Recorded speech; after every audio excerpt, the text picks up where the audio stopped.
कम आत्मसम्मान का एक संकेत है कि मैं अपनी सबसे अच्छी कपड़े बांध के लिए बचा कर रखता हूं और अपनी पसंदीदा खुशबू को एक खास मौके के लिए रखता हूं। आज उनका उपयोग करना बर्बादी लगेगा। मैं अपनी सबसे अच्छी चीजें खुद के लिए नहीं बल्कि अपने भविष्य के किसी संस्करण के लिए बचा कर रखता हूं जो वास्तव में उनके उपयोग के योग्य है।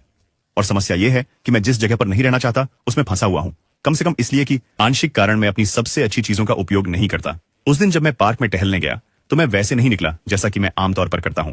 पुरानी, बड़े आकार की, दागदार वॉलमार्ट टी शर्ट, पुराने वॉलमार्ट शॉर्ट्स और 3 साल से पहने जा रहे बदबूदार स्नीकर्स के साथ। किसी अजीब कारण से उस दिन मुझे वो नया बनाना रिपब्लिक टी शर्ट पहनने योग्य लगा जो मैंने अभी खरीदा था, कुछ अच्छे गैप जॉगर्स जो मैं मुश्किल से पहनता हूं और नए जूते अपने कुत्ते के साथ टहलने के लिए।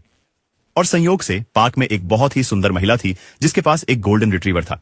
और मैं संयोग से को उद्धरणों में कहता हूं, उद्धरण में, क्योंकि सच कहूं तो इस पार्क में लगभग हमेशा खूबसूरत महिलाएं होती हैं। लेकिन इस बार चूंकि मैं अपने रूप को लेकर अच्छा महसूस कर रहा था, मैं उसके पास गया और उसके कुत्ते के बारे में कोई रैंडम सवाल पूछा।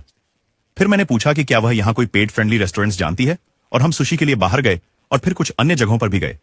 और शायद अगर मैं अपना सामान्य पहनावा पहने होता तो मैं उसके पास जाने की भी हिम्मत नहीं करता। या इसे लीजिए, यदि मेरा व्यवसाय अच्छा चल रहा है तो मैं अब भी 8 साल पुराना लैपटॉप और यह फोल्डिंग कुर्सी क्यों उपयोग कर रहा हूं? मैंने अपने लिए सही कंप्यूटर, एक दूसरा मॉनिटर और एक ऐसा डेस्क क्यों नहीं खरीदा है जिससे मैं बैठकर या खड़े होकर काम कर सकूं? मैंने अपनी क्षमता अनुसार अपने सपनों का कार्यालय क्यों नहीं बनाया है?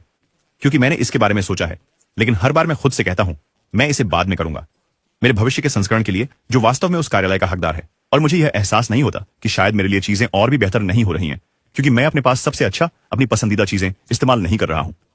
आपके जीवन में तेज और वास्तविक बदलाव देखने के लिए सबसे व्यावहारिक किताब एटॉमिक हैबिट्स है। मैं हमेशा इसकी सिफारिश करता हूं क्योंकि इसमें ऐसी रणनीतियां भरी हुई हैं जो आपकी आदतों को बदलना बहुत आसान बनाती हैं।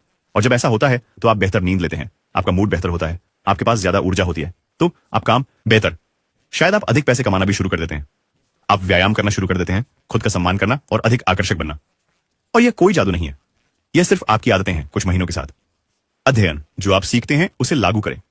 इसे अभी मुफ्त डाउनलोड करें। मेरे प्रोफाइल पर